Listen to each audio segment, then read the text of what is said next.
Ava, Marcus, Lily, Jason, and Brooke thought they were escaping reality for one carefree weekend, but by the end of their trip, one would vanish, another would flee, and the rest would uncover a twisted truth that none of them were prepared to face. It began with a simple plan, a weekend getaway to unwind, reminisce, and relive the golden days of college life. Ava, Marcus, Lily, Jason, and Brooke had been inseparable during their university years. Life had taken them in different directions, but the bond remained. After months of messaging back and forth, they finally agreed on a trip, a peaceful weekend at a rented cabin near Lake Dunmore in Oregon. The cabin was rustic, nestled deep in the woods, with no neighbors for miles and barely any phone reception. For this group, that was perfect.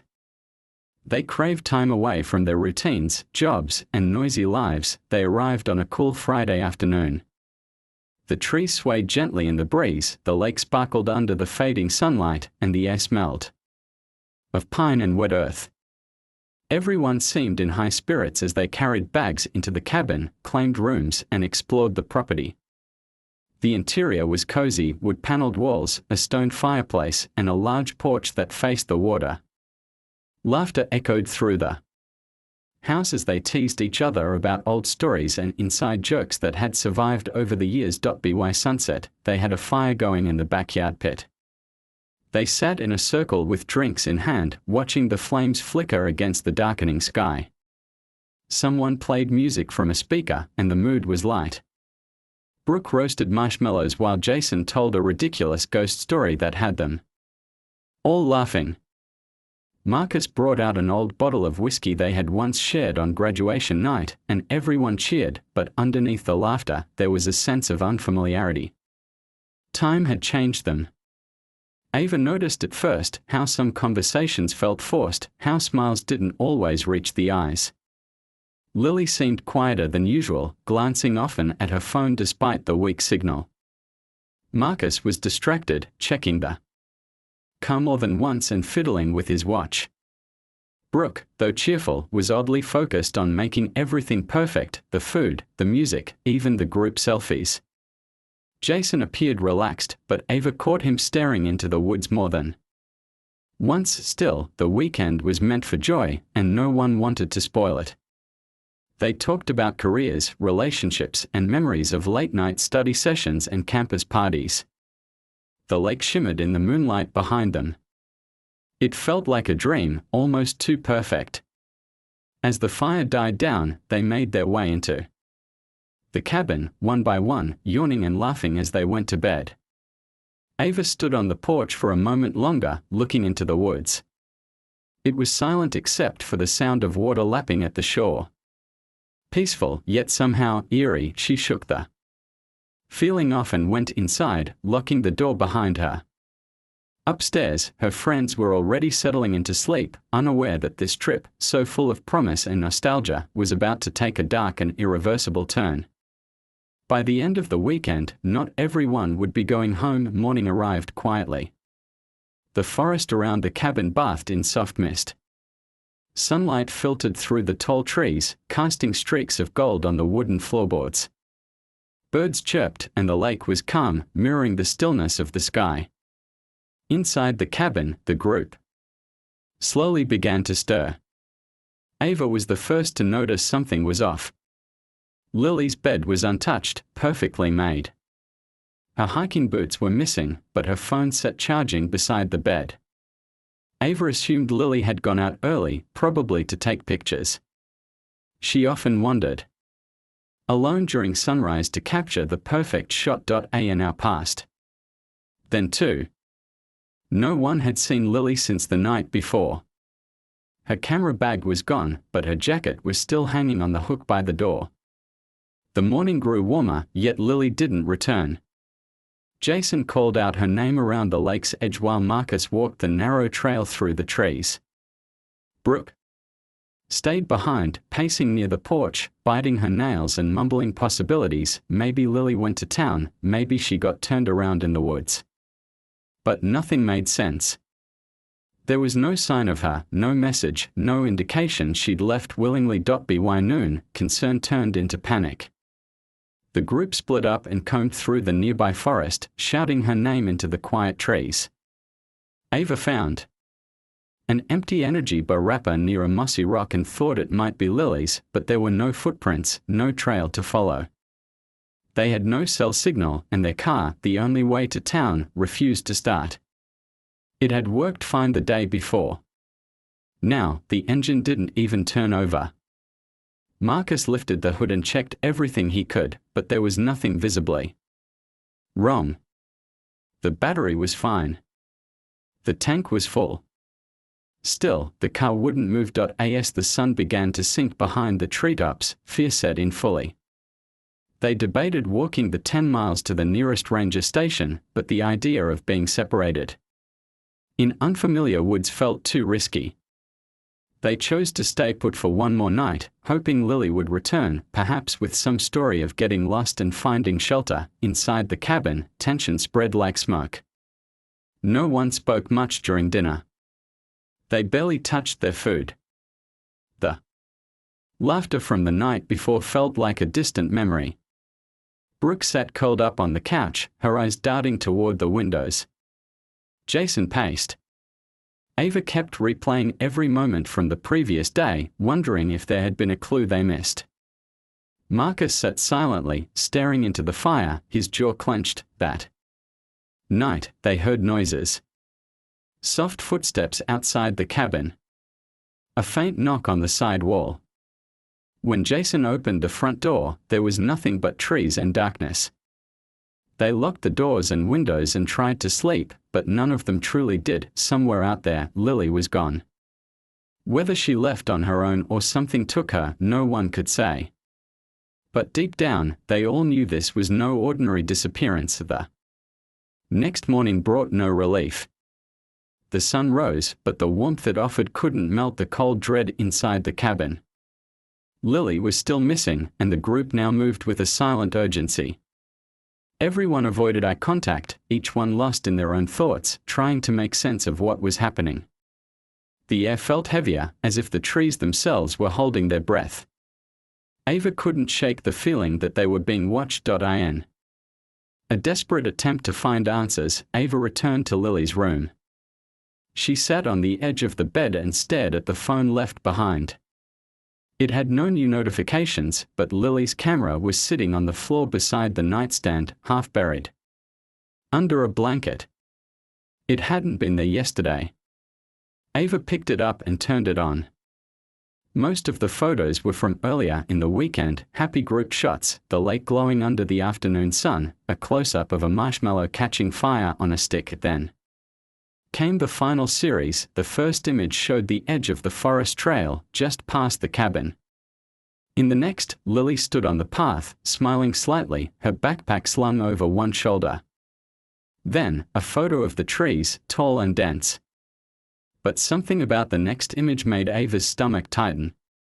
Lily was in mid-step, turned around as if she'd heard something behind her. Her expression was unclear, somewhere between surprise and concern. The last photo was blurry. Shadows and movement, something, or someone, partially hidden behind a tree.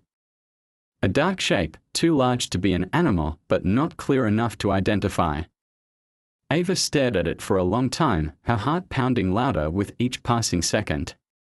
She took the camera to the others. They sat in a circle, silent, studying the screen as Ava clicked through the photos. No one spoke. No one wanted to be the first to say what they were all thinking. Brooke broke the silence with a shaky voice, suggesting it was probably nothing, a trick of the light, a camera glitch, maybe a tree stump or wildlife. But no one was convinced. As the day wore on, strange things continued to happen. Jason's backpack, which had been zipped shut, was found open with contents scattered across the cabin floor. The firewood stack outside, neatly arranged the day before, had been knocked over during the night. The front door, though locked before bed, was slightly ajar that morning. These could have been explained away, maybe even ignored if not for the growing sense of unease settling over everyone. Each person began to act differently. Jason was quieter, glancing over his shoulder constantly. Brooke insisted they stick together at all times. Marcus carried the fire poker everywhere, as if waiting for something to jump out. Ava tried to stay rational, but she too felt the creeping paranoia. That night, none of them slept well. The wind howled through the trees like a distant voice, and somewhere in the darkness beyond the porch, branches snapped. Something was out there, or someone. The camera had caught more than a photo. It had captured the beginning of a nightmare. Morning came with gray skies and an uneasy silence. The tension inside the cabin had reached a boiling point. No one mentioned Lily anymore, not because they had forgotten, but because speaking her name made the fear too real. Ava barely recognized her friends now. They moved stiffly, spoke in hushed tones, and kept to themselves. Even breakfast was quiet. It was as if a fog had settled over their minds, clouding reason and draining energy. As the group went through the motions of searching again, Marcus pulled Ava aside. His face was pale, his hands trembling. He confessed something he had kept hidden for years. During their second year of college, Lily had been at the center of a cheating scandal. Someone's future had been ruined, a full scholarship revoked, and a student expelled from the university. Lily denied involvement, but rumors had spread. The one who took the fall was Brooke's cousin, Evan. The name landed like a punch to the gut. Ava hadn't thought of Evan in years. She remembered vague mentions, a few awkward silences whenever his name came up. After his expulsion, he disappeared from their lives completely. Brooke had been furious back then, but with time, the anger seemed to fade. Or so they thought. Now, Marcus's story changed everything. The invitation to the cabin, Brooke's insistence on the location, the secrecy, it all began to look like something more calculated. Ava remembered a strange moment on the first day of the trip. Brooke had taken a call outside and returned, visibly shaken. She claimed it was a work issue, but now it seemed like something else. Something darker. When Ava shared Marcus's revelation with Jason, he turned pale. He had noticed something odd, too. Brooke had never signed the cabin's rental book. Her name wasn't listed anywhere. That, paired with her increasingly strange behavior, raised a chilling possibility. What if Brooke wasn't just a friend grieving old wounds? What if she had brought them here for a reason? That evening, Brooke was nowhere to be found. Her room was empty. Her suitcase gone. One of the kitchen knives was missing. The front door stood wide open, swaying slightly in the breeze. Panic set in as the group frantically searched the surrounding woods, calling her name. But unlike Lily, Brooke had left no belongings behind. No camera. No shoes at the door. No signs of a struggle. They debated whether to try the car again. Jason gave it one more shot. This time, it started on the first try. The sudden return of power only deepened the mystery. It felt orchestrated, timed too perfectly, like someone had wanted them stuck until now. Until a message had been delivered. By nightfall, only 3 remained in the cabin. Sleep was impossible. The once warm and cozy getaway had transformed into a trap. The walls now felt like they were closing in. There were no longer questions of what happened, only a terrifying truth: they had been lured here. And someone was picking them off one by one. By the 5th day, everything had unraveled. The forest no longer felt peaceful. The trees, once beautiful and serene, now looked like silent sentinels hiding terrible secrets. The remaining 3, Ava, Jason, and Marcus, were hollow-eyed, drained, and consumed by fear. No one trusted anyone anymore. Every creak of the wooden floors, every gust of wind against the windows felt like a threat. The sense of paranoia was no longer imagined.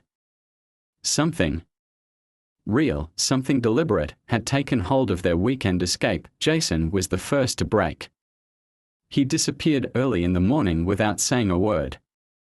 Ava and Marcus found his bed empty, the back door slightly open, and footprints leading into the woods. They followed them for as long as they could before they vanished into the underbrush. Hours later, Marcus found Jason unconscious near the lake, covered in scratches and mud, his face blooded and dazed. He was alive, but incoherent, unable to say where he had been or what had happened. He just kept muttering one phrase, "It was her." They dragged him back to the cabin and locked the doors. Ava tended to his wounds while Marcus stood guard near the fireplace, clutching a fire poker like a weapon. Neither of them spoke aloud what they both knew, that Brooke had staged everything. The getaway wasn't meant to be a vacation. It was a carefully constructed plan, years in the making, built on pain, betrayal, and the memory of Evan. Later that day, sirens finally echoed through the forest. Rescue had come. A local hunter had spotted the group's abandoned vehicle in town and alerted the authorities. Police arrived just as night was beginning to fall. Ava ran to them, tears streaming down her face, while Marcus waved frantically from the porch. Jason, still dazed, was carried out on a stretcher, but the relief didn't last long. During the investigation, a series of disturbing facts surfaced. The cabin they had stayed in was not on any official rental registry. It wasn't even listed on the property owner's documents. It had been part of a larger estate once owned by Evan's family, deeded to Brooke after his mysterious death. The year before, records showed that Brooke had renovated the property under a different name and booked the trip using a fake identity. Inside the cabin, detectives found evidence that someone had been watching the group. Hidden cameras, faint fingerprints on windows, scratches on the inside of closets. Someone had planned to isolate, monitor, and manipulate them from the start, but Brooke was gone. Vanished without a trace. Her name never showed up on any nearby CCTV. Her phone was disconnected. It was as if she had simply stepped out of reality. Lily's body was never found. Neither was the missing kitchen knife. The case went cold, leaving behind a trail of confusion, terror, and unanswered questions. What began as a joyful reunion ended in a waking nightmare. For those who survived, life would never be the same, because sometimes the ones you trust most are the ones who build the perfect trap, and when fun turns to fatal, there's no way back.